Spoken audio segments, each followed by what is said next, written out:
आजकाल स्किन केअरमधला सर्वात जास्त चर्चेत असणारा घटक म्हणजे रेटिनॉल. नेमकं रेटिनॉल म्हणजे काय आहे आणि तो आपण केव्हा स्टार्ट करायला पाहिजे? रेटिनॉल हा अत्यंत महत्त्वाचा घटक असून तो जर योग्य प्रकारे वापरला तर त्याचे खूप सारे फायदेसुद्धा आहेत आणि त्याचे साईड इफेक्टसुद्धा आहे.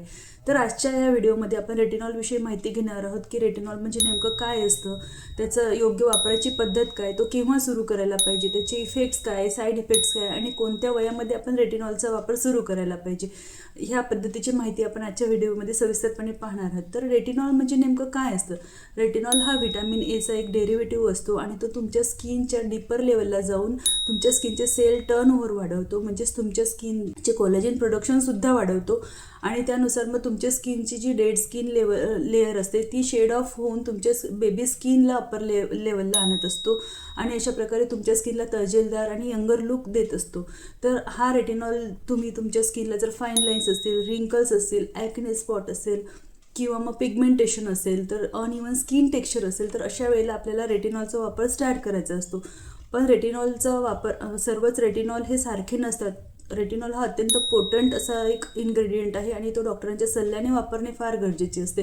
तर रेटिनॉलचे प्रकार काय असतात? तर सर्वात महत्त्वाचा पहिला प्रकार म्हणजे रेटिनॉल हा माइल्ड प्रकार असून तो तुम्ही सुरुवातीला जर तुम्ही बिगिनर असाल, म्हणजे जर तुम्ही पहिल्यांदा रेटिनॉलचा वापर स्टार्ट करत असाल, तर तुम्ही रेटिनॉलपासून तुमच्या स्किनवरती त्याची सुरुवात करायला पाहिजे. अगदी लोअर कॉन्सन्ट्रेशनने सुरुवात करायला पाहिजे. रिझल्ट स्लो देतो पण तुमच्या स्किनला इरिटेशन किंवा साईड इफेक्ट्स कमी प्रोड्यूस करतो. त्यानंतरचा महत्त्वाचा मॉलिक्यूल आहे रेटिनॉलचा दुसरा प्रकार येतो की रेटिनल म्हणून. हा रेटिनॉल डेटचा एक डेरिव्हेटिव्ह असतो. रेटिनॉलपेक्षा स्ट्रॉंगर असतो. तुम्ही जर ऑलरेडी रेटिनॉल वापरलेलं असेल तर तुम्ही त्यानंतर रेटिनॉलचा वापर स्टार्ट करू शकता. आणि त्यानंतरचा महत्त्वाचा प्रकार असतो की रेटिनॉइड्स. हे तुम्ही तुमच्या डॉक्टरांच्या सल्ल्यानेच, तुमच्या डॉक्टरांच्या प्रिस्क्रिप्शननेच यूज करायला सुरुवात करायची असते. कारण जर सेन्सिटिव्ह स्किन असेल तर हे रेटिनॉइड्स बऱ्याच प्रमाणात तुमच्या स्किनवरती इरिटेशनसुद्धा प्रोड्यूस करू शकतात. म्हणून रेटिनॉलचा वापर हा खूप जास्त काळजीपूर्वक करणे गरजेचे असते. तर रेटिनॉल आपण केव्हा वापरायला सुरुवात करायला पाहिजे? रेटिनॉलचं योग्य वापराची एक वेळ असते किंवा एक वय असतं. ते म्हणजे तुमच्या 24 ते 25 वयामध्ये तुम्ही रेटिनॉलचा वापर सुरू करू शकता.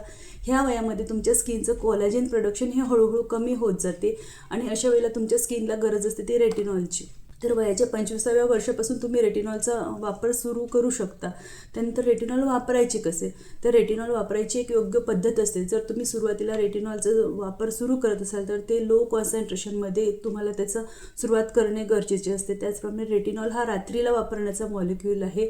सन एक्सपोजर अवॉइड करणे तेवढेच गरजेचे असते. ते जेव्हा तुम्ही रेटिनॉलचा वापर स्टार्ट करा तेव्हा तुम्ही एक प्रॉपर माइल्ड क्लिन्झरनी चेहरा क्लीन करून घ्या. त्यानंतर चेहऱ्यावरती जर तुमची स्किन सेन्सिटिव्ह असेल तर आधी मॉइश्चरायझरची एक लेअर अप्लाय करा. त्यानंतर तुम्ही रेटिनॉलचा वापर त्याच्यावरती ॲप्लिकेशन द्या आणि त्यानंतर परत तुम्ही त्याच्यावरती मॉइश्चरायझर अप्लाय करू शकता. याला सँडविच मेथड असे म्हणतात. जर तुम्ही सँडविच मेथड ह्या वेळी जर रेटिनॉल अप्लाय केलं तर तुमची सेन्सिटिव्ह स्किनला इरिटेशन होणार नाही, तुमच्या स्किनला बर्निंग वगैरे ह्या प्रकारचा कुठला साईड इफेक्ट दिसणार नाही. तर रेटिनॉलचा वापर हा अगदी पी साईज अमाऊंटमध्ये तुम्ही फिंगर टिपवरती रेटिनॉल घेऊन तुमच्या डोळ्यांच्या साईडला, थोडं डोळ्यांच्या दूर, ओठांच्या बाजूला, फोरहेडला किंवा जो रिंकल प्रोन एरिया असतो आपल्या फेसवरती तिथे त्याचं अप्लिकेशन करून अगदी माइल्ड स्वरूपात त्याला स्प्रेड करणे गरजेचे असते. आणि त्यानंतर मॉइश्चरायझरचा वापर करणेसुद्धा तेवढेच गरजेचे असते. जेव्हा तुम्ही रेटिनॉलचा वापर स्टार्ट करता तेव्हा दुसऱ्या दिवशी किंवा डेली यूजमध्ये डे टाईमला सनस्क्रीन वापरणेसुद्धा तेवढेच गरजेचे असते. रेटिनॉल वापरताना ही महत्त्वाची काळजी घेणे फार गरजेचे आहे. रेटिनॉल वापरताना तुम्ही कुठल्याच प्रकारचे एचे बीएचे पील्स झाले, व्हिटॅमिन सी झालं किंवा कुठल्या प्रकारचे स्क्रब झाले याचा वापर टाळणे फार गरजेचे असते. ह्यामुळे तुमच्या स्किनला बऱ्याच प्रकारचे साईड इफेक्ट्स होऊ शकतात. त्यापैकी महत्त्वाचं म्हणजे रेडनेस, बर्निंग, इरिटेशन, पिलिंग अशा प्रकारचे साईड इफेक्टसुद्धा तुमच्या स्किनवरती दिसू शकतात. म्हणून रेटिनॉलचा वापर हा योग्य प्रमाणात योग्य वेळी करणे फार गरजेचे आहे.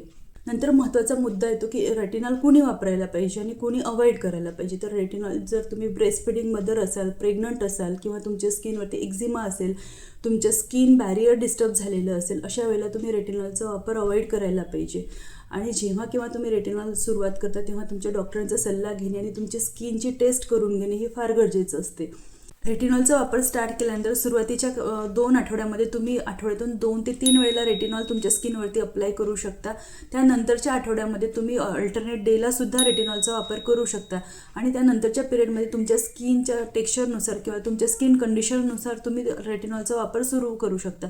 रेटिनॉल हा तुमच्या स्किनमधला गेम चेंजर मॉलिक्यूल आहे, पण तो तुम्ही सायंटिफिकली आणि रिस्पॉन्सिबली जर यूज केला तर अदरवाईज तुमच्या स्किनला त्याच्या फायद्यांपेक्षा नुकसान जास्त प्रमाणात होऊ शकतो. म्हणून रेटिनॉल यूज करताना तो अगदी काळजीपूर्वक वापरणे हा फार गरजेचे आहे. म्हणून तुम्हाला ही माहिती उपयुक्त वाटल्यास माझ्या डॉक्टर दिशा स्किन क्लिनिक ह्या चॅनलला नक्की लाईक, शेअर आणि सबस्क्राईब करा. थँक्यू.